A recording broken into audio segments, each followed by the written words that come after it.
students, welcome again to the channel. In the previous video, we have started a new topic called default in payment of installments. So in the question series, we are going to solve the question related to this topic. So let's see the question here. Swara purchased a machinery from Sasi and Co. on 1st April 2020 on the hire purchase system. The cash price of the machine was 2,23,400. यहाँ पे हमें क्या cash price पता है, तो चलिए यहाँ note down कर लेते हैं जो भी चीज़ें हमें पता है उसे। तो कैश प्राइस यहाँ पे गिवन है तो 2,23,400 हो गया। फिर क्या है, plus 60,000 was to be made on signing the agreement. 60,000 का क्या है, डाउन पेमेंट हुआ है, तो ठीक है डाउन पेमेंट कितने का हुआ है, 60,000 का। उसके बाद क्या है, बैलेंस इन द 3, और जो भी बैलेंस बचता है देने के बाद उसका 3 एनुअल इंस्टॉलमेंट में पे होगा, कितने का, 60,000 ईच का। वो भी यहाँ पे बताया गया है कि 60,000 ईच 3 सालों के लिए एनुअल इंस्टॉलमेंट देना है। Interest at the rate 5% per annum, यहाँ पे इंटरेस्ट भी पता है कि कितना है, 5% पर एनम के साथ देना है। The purchaser had decided to write off 10% depreciation annually on the return on value method. किस मैथड पे, 10% डिप्रिसिएशन चार्ज होगा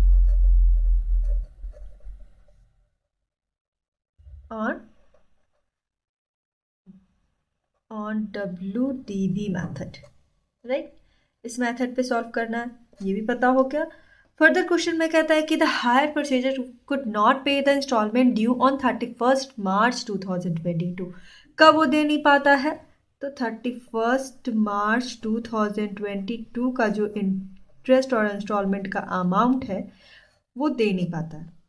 According to Hire Purchase Act 1972, as the statutory proportion of hire purchase price had not been paid by the hire purchaser and seller, after completing all formalities, took possession of the machinery and the vendor estimated its values 1,10,000 and spent rest 8,000 on it. हमने previous class में इसके theoretical aspects को जब हम लोग discuss कर रहे थे उस टाइम हमने किसके बारे में डिस्कस किया था, ये एक टर्म था स्टैट्यूटरी प्रपोर्शन, जहाँ पे क्या, according to section 20 of hire purchase act 1972 कहता है कि जहाँ पे कि क्या था, 1/3 या तो क्या 3/4 हायर परचेज प्राइस से कम रहा, तो ये दो टर्म्स थे, ये जो फुलफिलमेंट करना होता था तभी उसे क्या स्टैट्यूटरी प्रपोर्शन कहा जाता था। इस क्वेश्चन में बता दिया गया है कि स्टैट्यूटरी प्रपोर्शन तक अगर पेमेंट हो जाता तो क्या, जो वेंडर है उसे लेने की ज़रूरत, उसे लेने के लिए एसेट को जो हायर परचेजर के पास है कोर्ट से परमिशन लेना पड़ेगा। लेकिन उसने क्या किया, यहाँ क्वेश्चन में ये अच्छे से बता दिया गया है कि स्टैट्यूटरी प्रपोर्शन से कम है, अगर कम है, कम पेमेंट हुआ है तो क्या, वेंडर के पास राइट है, सेलर के पास राइट है कि वो अपना एसेट वापस लेके आ सकता है, उस पर अपना पोजीशन कर सकता है। तो वही क्वेश्चन में यहाँ पे बोला गया है कि उस सभी फॉर्मेलिटीज़ को कंप्लीट करने के बाद वेंडर ये जो मशीनरी है उसका पोजीशन ले लेता है और उसका वैल्यू भी एस्टिमेट कर देता है कि अब इसे वो कितना वैल्यू है, लगभग 1,10,000 का। कैश प्राइस कितना है, 2,23,400 का। एस्टिमेशन कर रहा है 1,10,000 तक होना चाहिए, और उस पर 8,000 क्या किया, एक्सपेंड किया। स्पेंड करने का मतलब कि अगर आप कहीं से भी सामान मतलब वो परचेजर के पास से सामान लेके आया तो जो भी उस एसेट को ठीक ठाक करवाने में उसके चार्जेस लगे वो कितने हैं, 8,000 के। फिर कहता है later on this machinery was sold for 1,28,000। 1,28,000 में क्या, ये जो एसेट, ये जो मशीनरी वेंडर लेके आया है परचेजर से, उसे कितने में बेचा है, 1,28,000 में। उसका वैल्यूएशन उसने किया कितना है, 1,10,000 स्पेंड किया है उसको ठीक ठाक करवाने में, 8,000 रुपया, और बेचा कितना है, 1,28,000 में। और कैश प्राइस कितना था, 2,23,400। ये अमाउंट था मशीनरी का। तो ये सभी क्वेश्चन में हमें इन्फॉर्मेशन अच्छे से पता है। सबसे पहले हमें क्या करना होगा, इंटरेस्ट पता करना होगा, क्योंकि पहला इंस्टॉलमेंट दिया गया है 31 मार्च 2022 क्या है, डिफ़ॉल्ट ईयर है, यहाँ पे पैसा उसे नहीं मिला है। तो पेमेंट कब कब हुआ होगा, पेमेंट 1 अप्रैल 2020 से 31 मार्च 2020 तक, 21 तक का पेमेंट हुआ है। और डिफ़ॉल्ट ईयर क्या है, 1 अप्रैल 2021 से 31 मार्च 2022 ये जो ईयर है वो डिफ़ॉल्ट ईयर है, यहाँ पे इंस्टॉलमेंट का पेमेंट नहीं हुआ है। तो अब हमें क्या करना होगा, हमें यहाँ पे प्रिपेयर करना है necessary account books of both parties में कौन आ जाएंगे, हायर परचेजर और हायर वेंडर, दोनों के बुक्स ऑफ अकाउंट में हमें बनाना है ये सभी जो नेसेसरी अकाउंट्स हैं उसे। चलिए सबसे पहले हमें क्या करना है, यहाँ पे सब कुछ बताया गया है, कैश प्राइस, डाउन पेमेंट है, इंस्टॉलमेंट 3 है और इंटरेस्ट का भी रेट बताया गया है। तो हमें सबसे पहले क्या कर लेना चाहिए, कैलकुलेट कर लेना चाहिए इंटरेस्ट का अमाउंट। तो चलिए कैलकुलेशन ऑफ इंटरेस्ट करना वही इजी है, यहाँ पे हम ले लेते हैं कि इंस्टॉलमेंट में ही क्या इंटरेस्ट इंक्लूड है और कैलकुलेशन ऑफ इंटरेस्ट को फिर देखते हैं क्या है। तो सबसे पहला रेट क्या बताया गया था, 1 अप्रैल 2020 को डाउन पेमेंट हुआ है। कितना डाउन पेमेंट हुआ था, 60,000 का। तो जो हम लोग कैश प्राइस का कॉलम बनाते हैं तो 2,23,400 इससे माइनस कर ले 60,000, कितना आएगा 1,63,400। अब इसी पे हम लोग क्या करेंगे, इंटरेस्ट कैलकुलेट करेंगे। कितना इंटरेस्ट का अमाउंट बताया गया, 5% पर एनम बताया गया, इसीलिए हम लोग 5% से देखें तो कितना आता है 8,170 रुपीज़। अब इंस्टॉलमेंट के कॉलम में क्या करना है, ये जो 60,000 का इंस्टॉलमेंट है उससे हमें इंटरेस्ट डिडक्ट कर लेना। जो अमाउंट आएगा वो किसके लिए होगा, एसेट के लिए। ये हम कब करते हैं, जब इंस्टॉलमेंट में इंटरेस्ट इंक्लूड होता है तब, राइट। फर्दर क्या है, तो फर्दर है यहाँ पे ये एसेट के लिए है तो उसे हम लोग डिडक्ट कर ले तो माइनस कर लेते हैं 51,830 को कैश के कॉलम से, तो कितना आता है 1,11,570। अब ये जो अमाउंट है उस पर हम लोग 5% से इंटरेस्ट कैलकुलेट करेंगे तो हमारे पास कितना आएगा 5,579 रुपीज़। अब क्या है, इंटरेस्ट के कॉलम से हमें 60,000 रुपीज़ हमें पता है कि इंस्टॉलमेंट के लिए है और माइनस कर लेंगे हम इंटरेस्ट के लिए 5,579, तो कितना आएगा 54,421। ये जो अमाउंट है किसके लिए, एसेट के लिए।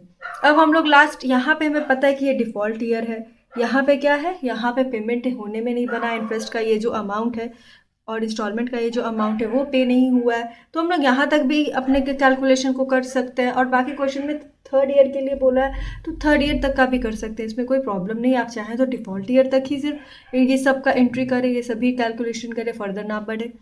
लेकिन यहाँ पे 3rd ईयर के लिए है तो हम लोग पूरा कैलकुलेशन कर लेते हैं। जहाँ पे डिफ़ॉल्ट ईयर होगा वहाँ पे जो एंट्री होगी उसका जो अमाउंट होगा उसे हम लोग नेसेसरी अकाउंट में क्या करेंगे, राइट अप करेंगे। तो 31 मार्च 2023 बनेगा तीसरा साल। आपका ये जो अमाउंट है एसेट किलो से डिडक्ट करना होगा तो 1,11,570 से हम लोग इससे माइनस करें 54,421 का, तो हमारे पास कितना आता है 57,149 रुपीज़। अब क्या होता था कि लास्ट ईयर में हम लोग ऐसे इंटरेस्ट को कैलकुलेट करते हैं तो जो इंस्टॉलमेंट का अमाउंट होता है उससे हम लोग एसेट का अमाउंट को डिडक्ट करते हैं, तब जाके हमें इंटरेस्ट निकल के आता है, वो क्या है 2,851 रुपीज़। अब इंस्टॉलमेंट के कॉलम में आपको क्या करना है, ये जो 60,000 है वो इंस्टॉलमेंट का अमाउंट है उससे माइनस करना होगा आपको इंटरेस्ट 2,0851 रुपीज़ इक्वल टू ये जो अमाउंट है वो किसके लिए, एसेट के लिए है। एसेट के लिए है तो डिडक्ट करेंगे तो निल हो जाएगा।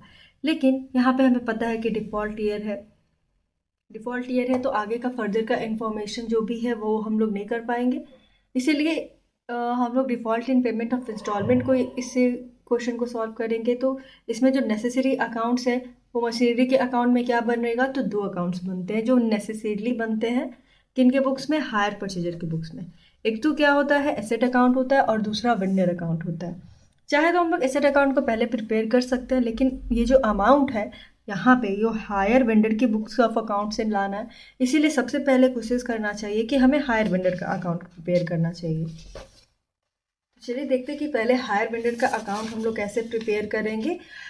हायर परचेजर के बुक्स ऑफ अकाउंट में यहाँ पे कौन है, शशि एंड को, ये है वो क्या है, हायर वेंडर है। तो ठीक है, इसी को हम लोग क्या कहेंगे, हायर वेंडर का अकाउंट प्रिपेयर करें तो शशि एंड को अकाउंट हो जाएगा। यहाँ पे आपका जो डेबिट है और क्रेडिट साइड है, डेबिट साइड में और क्रेडिट साइड में जो एंट्री पहले साल में क्या है, पहले साल में तो पेमेंट हुई है, मतलब 1 अप्रैल 2020 से 31 मार्च 2021 तक का पेमेंट तो हुआ है, इसमें कोई प्रॉब्लम नहीं है कि डिफ़ॉल्ट हुआ है।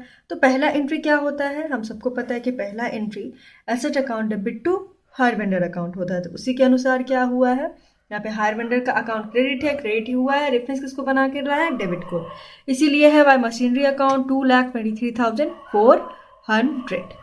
ये क्या है, मशीनरी अकाउंट है। फिर कितना इंटरेस्ट है, जो इंटरेस्ट हमने कैलकुलेट किया है पहले ईयर के लिए, हमने जो किया है वो है इंटरेस्ट 8170। तो यही अमाउंट आ जाएगा बाय इंटरेस्ट अकाउंट करके 8170 रुपीज़। फिर क्या हुआ है 1 अप्रैल 2020 में, 1 अप्रैल 2020 को डाउन पेमेंट भी हुआ है। तो डाउन पेमेंट का क्या होगा, डाउन पेमेंट की जो एंट्री होगी वो होगी hire vendor account debit to cash है तो बैंक अकाउंट। तो कितना है 60,000। तो वही अमाउंट हमने यहाँ पे लिखा। पहले साल का जो आप पहले करते थे बिल्कुल वैसे ही करना है, और वैसे ही हमें क्या लेजर प्रिपेयर भी करना है। फिर उसके बाद क्या था, इंस्टॉलमेंट का अमाउंट पेड होगा। जब इंटरेस्ट ड्यू की एंट्री हो गई तो इंस्टॉलमेंट प्लस इंटरेस्ट की क्या पेमेंट की भी एंट्री होगी। तो क्या होगा टू बैंक अकाउंट 60,000 रुपीज़। क्यों, क्योंकि इसमें इंस्टॉलमेंट प्लस इंटरेस्ट का अमाउंट इंक्लूड है। अगर हम लोग देखें हमारा क्रेडिट साइड ज़्यादा है 2,31,570 है, उसमें से हम लोग माइनस करें 1,20,000 तो कितना आता है 1,11,570 रुपीज़। ये जो अमाउंट है वो क्या है टू बैलेंस ईडी करेंगे। अब ये जो अमाउंट है वो कहाँ ट्रांसफ़र होगा, अब ये जो अमाउंट है वो अगले हम लोग ईयर में करेंगे ट्रांसफ़र। तो अगले ईयर में जब ट्रांसफ़र करेंगे तो क्या बन के आएगा वो बाय बैलेंस बीडी। और हमें पता है कि हायर परचेजर का अकाउंट हम लोग कैसे प्रिपेयर करते हैं डिफ़ॉल्ट ईयर में, जो पहले हम लोगों ने डिस्कस किया। तो आप ये ध्यान दें। तो यहाँ पे कैसे बनेगा, हायर परचेजर के बुक्स ऑफ अकाउंट में हम लोग हायर वेंडर का अकाउंट जब बनाएंगे तो सबसे पहले हायर वेंडर का अकाउंट कैसे हमने डिस्कस किया था कि होगा। तो यहाँ पे क्या है बाय बैलेंस बीडी। तो अब आपको समझ में आना चाहिए कि ये बाय बैलेंस बीडी कहाँ से आएगा। तो ये है बाय बैलेंस बीडी। यहाँ पे जो अमाउंट कम है उसे क्या है हम लोग ब्रॉड डाउन करते हैं। तो ब्रॉड डाउन करेंगे तो कितना आ जाएगा 1,11,570 रुपीज़। अब दूसरे साल का इंटरेस्ट हमने कितना कैलकुलेट किया तो वो है 5,579 वही यहाँ पे इंटरेस्ट है, बाय इंटरेस्ट अकाउंट करना है। अब ये जो बैलेंस होता है और डेबिट साइड में हम लोग क्या करेंगे, सभी अमाउंट को एसेट अकाउंट में ट्रांसफ़र कर देंगे। तो ठीक है, यहाँ पे हम लोग टोटल करें हमारा आता है 1,17,149। अब ये जो अमाउंट हम लोग देखें तो डेबिट साइड में यहाँ डिफ़ॉल्ट हुआ है, पेमेंट हुआ ही नहीं है। अगर पेमेंट होता तो हम लोग क्या एंट्री करते टू बैंक अकाउंट करते, लेकिन क्या पेमेंट हुआ है तो नहीं। 31 मार्च 2022 को डिफ़ॉल्ट हुआ है, सेकेंड इंस्टॉलमेंट का मनी आया ही नहीं है। जब मनी नहीं आया तो क्या वेंडर के अकाउंट में हमें बैंक अकाउंट करेंगे, क्या कोई कुछ भी रिसीव नहीं हुआ इसलिए नहीं करेंगे। ये सभी जो अमाउंट होगा वो कहाँ जाएगा, मशीनरी अकाउंट में हमें ट्रांसफ़र करना होगा। मशीनरी अकाउंट क्या है, यहाँ पे एसेट है तो टू मशीनरी अकाउंट टोटल जाएगा कितना 1,17,149 रुपीज़। ये जो अमाउंट है वो हम लोग मशीनरी अकाउंट में प्रिपेयर करेंगे। तो अब मशीनरी अकाउंट को प्रिपेयर करना ज़्यादा सही रहेगा क्योंकि हमें अमाउंट पता है हायर वेंडर के बुक्स ऑफ अकाउंट से। क्यों पेमेंट नहीं हुआ है तो फिर एसेट का कैसे हम लोग लेजर अकाउंट प्रिपेयर करेंगे। तो ठीक है, यहाँ पे हम लोग देखते हैं सबसे पहले कि एसेट मशीनरी अकाउंट कैसे books of account of in the books of hire purchaser ही कैसे शो होगा। तो हमें जो फॉर्मेट होता है वही फॉर्मेट बनाना है। पहले साल का जो एंट्री होगा अगर इंस्टॉलमेंट पे हुआ है तो बिल्कुल सिमिलर होगा एज यूजुअल जो हम लोग पहले किया करते थे, राइट। तो इसमें भी वही करना है। आपकी पहली एंट्री क्या थी, एसेट अकाउंट डेबिट टू क्या था, टू हायर वेंडर, राइट। तो वही हम लोग करेंगे। एसेट अकाउंट हम लोग प्रिपेयर कर रहे हैं, यहाँ पे मशीनरी अकाउंट है, asset account debit to hire vendor होगा। यहाँ पे हायर वेंडर क्या है, शशि एंड को है। कितने का मशीन खरीदा गया है, 2,23,400 का। फिर बात आती है किसकी, डेप्रिसिएशन की। अभी हमें पता है कि अब किससे एसेट की एंट्री और कहाँ होती है, डेप्रिसिएशन में होती है। क्या होती है, depreciation account debit, depreciation account debit to asset account, right. Asset यहाँ पे क्या है, क्रेडिट है, क्रेडिट ही होगा। डिफरेंस किसको बनाएगा, डेबिट को, इसीलिए बाय डेप्रिसिएशन अकाउंट आ जाएगा 22,340।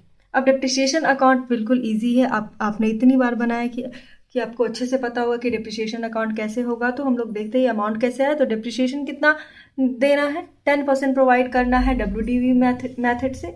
तो कैश प्राइस कितना बताया गया मशीनरी का, 2,23,400। पहले साल के लिए इस पे हम लोग अगर 10% से करेंगे कैलकुलेट तो कितना आएगा, 22,340 रुपीज़। फिर बैलेंस है हमारे पास कितना, 2,01,060 रुपीज़। अब इस पे हम लोग क्या करेंगे, फिर से डेप्रिसिएशन चार्ज करेंगे 10% से, तो कितना आएगा 20,106 रुपीज़। अब टोटल बैलेंस कितना बचता है, ये दूसरे साल का था 1,80,954 रुपीज़। अब बाकी यहाँ पे क्या है, तीसरे साल का है, लेकिन इसका कैलकुलेशन खास ज़रूरी नहीं है। जहाँ पे डिफ़ॉल्ट ईयर है वहाँ तक का हमें करना चाहिए कैलकुलेशंस। तो यहाँ पे ये डिफ़ॉल्ट ईयर है, यहाँ पे इसका बैलेंस कितना बचता है, 1,80,954 रुपीज़ ये अमाउंट है। ठीक है, तो यहाँ पे डिप्रिसिएशन है, इसीलिए बाई डिप्रिसिएशन अकाउंट आएगा। पहले साल में कितना है, 22,340, वही यहाँ पे अमाउंट है 22,340 रुपीज़। फिर देखें तो हमारा क्या है, डेबिट साइड ज़्यादा है, क्रेडिट कम है, कितने से कम है, 2,01,060 से कम है, इसीलिए बाई बैलेंस सी डी आ जाएगा। एज यूजल हम लोग क्या करेंगे, ये जो बैलेंस सी डी है उसे ट्रांसफ़र कर लेते हैं। ठीक है, यहाँ पे हम लोग ट्रांसफ़र कर ले तो हमारा क्या आ जाएगा, to balance P D 2,01,060 rupees. अब यहाँ पे ये जो ईयर है वो क्या है, डिफ़ॉल्ट ईयर है, यहाँ पे पेमेंट नहीं हुआ है और जो वेंडर है उसने क्या किया, वो एसेट को लेके वापस गया, उसने एसेट पे अपना राइट ले लिया। वो जो परचेजर के पास जो एसेट थी, इस क्वेश्चन में कहाँ पे यहाँ पे बोला गया है कि after purchase price has not been paid by the hired purchaser and seller after completing all formalities took possession of the machinery and the vendor estimated it value 1,10,000। यहाँ पे बताया गया कि क्या मशीनरी को हायर वेंडर लेके जाता है कब, जब पेमेंट नहीं होता। और पेमेंट कब नहीं होता, 31 मार्च 2022 को। इसी टाइम क्या है, अब डिप्रिसिएशन उस साल का कितना बनता है, तो उस साल का तो डिप्रिसिएशन बनता है 20,106 रुपीज़। अब जो हायर परचेजर है उसके पास जो एसेट थी उसके लिए वो डिप्रिसिएशन क्या कैलकुलेट करते जा रहा था, मेंटेन कर रहा था, इसलिए 20,106 रुपीज़ तो बनती है। लेकिन क्या है, हायर वेंडर है वो उसे लेके क्या है, चला जाता है और उसे पेमेंट नहीं मिलती है। और जो भी अमाउंट होता है उसको उसने कहाँ ट्रांसफ़र किया था, मशीनरी अकाउंट में। कहाँ ट्रांसफ़र करा था उसने, मशीनरी अकाउंट में। इसीलिए ये जो अमाउंट हमें कहाँ से लाना है, वेंडर के पास से आया है, बाई शशि एंड को जो वेंडर है।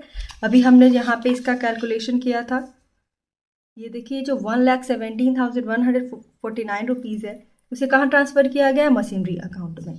इसीलिए यहाँ पे हम लोग मशीनरी अकाउंट में इसे मेंशन करेंगे, कितने से, 1,17,149 रुपीज़ से।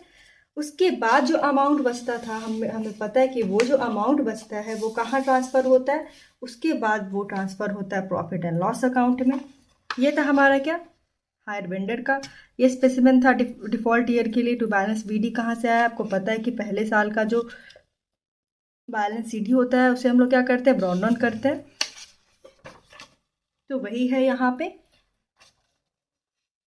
इस मेथड से, ये फॉर्मेट से। फिर डिप्रिसिएशन उस डिफ़ॉल्ट ईयर का हम लोग करते हैं हायर वेंडर से। कहाँ, ये जो है, ये जो अमाउंट है वो यहाँ क्या होता है, ट्रांसफ़र हो जाता है। डेबिट है तो क्रेडिट साइड में आ जाता है क्या, ट्रांसफ़र फ्रॉम वेंडर्स अकाउंट से।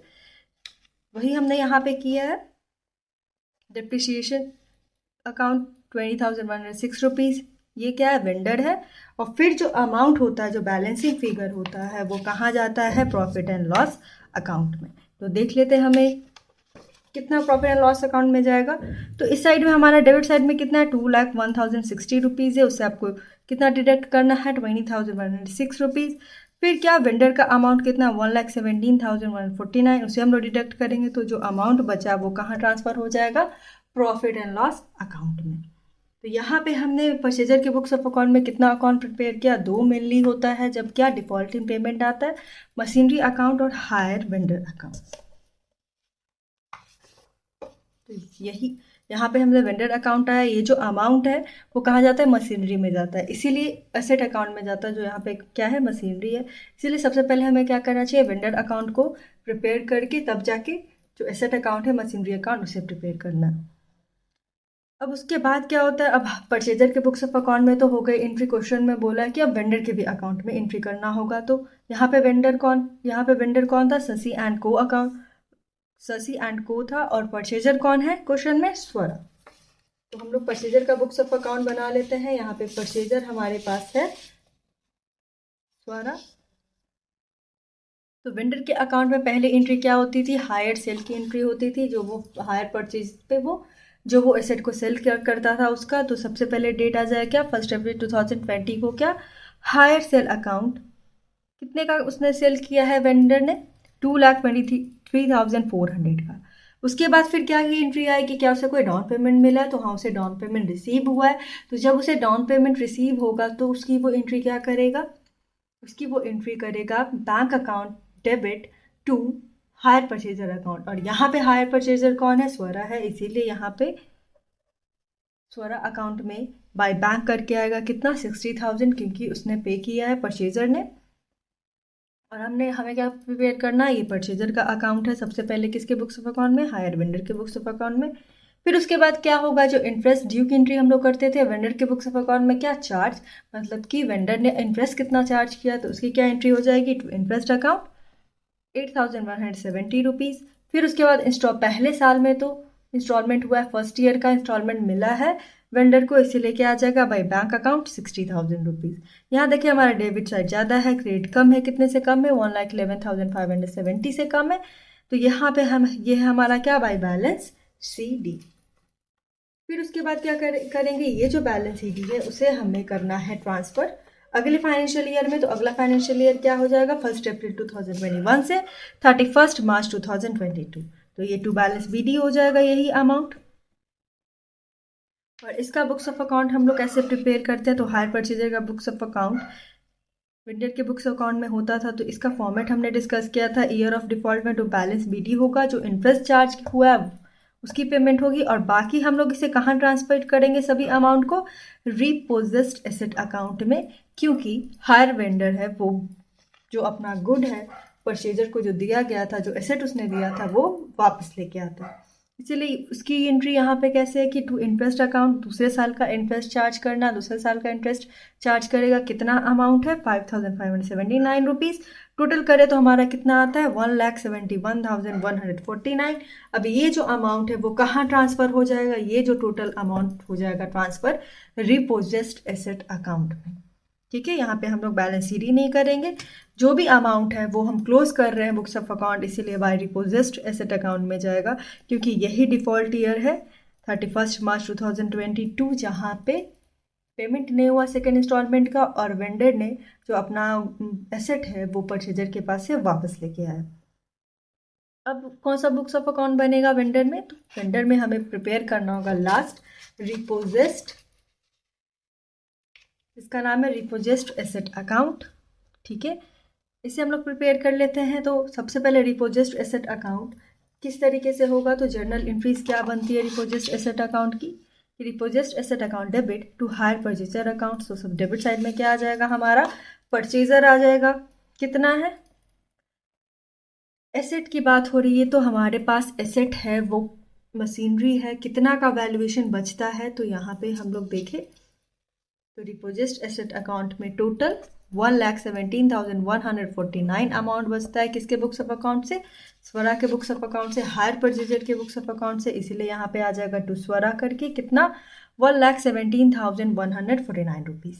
उसके बाद क्या है, क्वेश्चन में यहाँ पे मेंशन है कि अगर कोई एक्सपेंसेस हुए होगी तो उसकी एंट्री होगी, उसकी क्या एंट्री होती है, उसकी एंट्री होती जर्नल एंट्री अगर हम लोग करते हैं तो उसकी एंट्री होती repossessed asset account debit to cash या तो बैंक अकाउंट। किसके लिए, अगर कोई एक्सपेंसेस हुआ होगा गुड्स को पोजेस्ट करने से, एक्सपेंसेस है उस, चाहे उसकी रिपेयर के लिए, चाहे जो प्रोसेस होगा उसे लाने का, उसका जो एक्सपेंस होगा उसकी ये एंट्री होगी। तो आप जनरल में कैसे करेंगे, जनरल में यहाँ पे ये एंट्री बनती है, और लेजर में जाने के लिए रिपोजेस्ड अकाउंट यहाँ पे डेबिट है तो डेबिट ही होगा, रेफरेंस किसको बनाएगा, रेफरेंस क्रेडिट को बनाएगा, तो हम लोग डेबिट ही करेंगे रिपोजेस्ड एसेट अकाउंट को, इसीलिए यहाँ पे आया है टू बैंक अकाउंट। क्वेश्चन में बताया गया कितना अमाउंट है, क्वेश्चन में बताया गया है कि 8,000 जो अमाउंट है वो स्पेंड किया गया है, किसके लिए, एक्सपेंसेस है उस पर जो स्पेंड किया गया है, तो 8,000 यहाँ पे आ जाता है।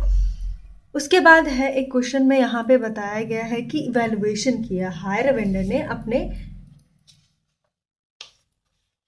गुड्स का वैल्यूएशन किया, तो वैल्यूएशन की एंट्री क्या होती है, तो इसकी एंट्री होती है कैश, तो bank account debit to repossessed asset account. Repossessed asset account यहाँ पे क्या है, यहाँ पे हमारा रिपोजेशन अकाउंट क्रेडिट साइड में तो क्रेडिट ही होगा, रेफरेंस किसको बनाएगा, ये डेबिट को, क्या है कैश है तो बैंक अकाउंट है। जब सेल होता है तो यहाँ पे वैल्यूएशन उसने किया था 1,10,000 रुपीज़ का, और बेचा कितने में था, जो सोल्ड अमाउंट था वो था 1,28,000 रुपीज़। तो यहाँ पे है 1,28,000 रुपीज़। तो इस यही अमाउंट को हम लोग यहाँ पे लिखते हैं बाय बैंक अकाउंट करके 1,28,000 रुपीज़, क्योंकि बेचा है उसने तो उसके पास कैश कैश आएगा। ये हो गया यहाँ पे। अब ये जो अमाउंट है by profit and loss account, इसकी कैसे कैलकुलेशन हम लोग करते हैं, तो लॉस ऑन वैल्यूएशन है। वैल्यूएशन कितना है,